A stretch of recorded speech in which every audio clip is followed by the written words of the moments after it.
بسم اللہ الرحمن الرحیم۔ آج اہل پاکستان بہت زیادہ صدمے کا شکار ہیں۔ آج امن و امان کو خراب کرنے کے لیے پاکستان کے دشمنوں نے ایک اور وار کیا۔ پشاور میں معصوم بے گناہوں کی خون کی ہولی سے جو آج شہادتیں ہوئی ہیں، ثانیہ پشاور کی میں بھرپور مذمت کرتا ہوں۔ آج بعد نماز جمعے کی نماز جب مسلمان مومن لوگ ادا کر رہے تھے تو اس دوران خودکش دھماکہ ہوا، جس سے 60 کے قریب لوگ شہید ہو گئے اور تقریباً 70 سے 80 کے قریب لوگ زخمی ہیں۔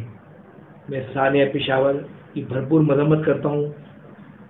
مرکزی صدر ANI پاکستان کی حیثیت سے، صدر سنی اتحاد کونسل کراچی کی حیثیت سے، اور میں مسلح افواج اور پولیس کو خراج تحسین پیش کرتا ہوں کہ جنہوں نے ہمیشہ دہشت گردوں کا مقابلہ کیا۔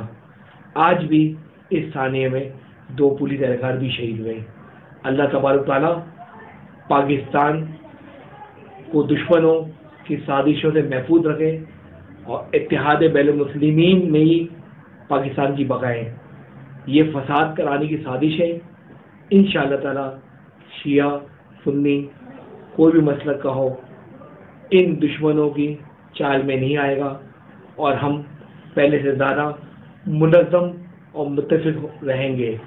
سنی اتحاد کونسل کی کاوش بھی یہی ہے کہ تمام بین المسلمین کو اتحاد یکجہتی کے ساتھ جوڑا جائے، اور میں تمام پاکستان کے امن و امان کنٹرول کرنے والے اداروں سے درخواست کروں گا کہ وہ دہشت گردوں کی کمر کو توڑیں، اور ہم مسلح افواج اور پاکستان پولیس کے اور حکومت پاکستان، ریاست پاکستان کے ساتھ ہیں۔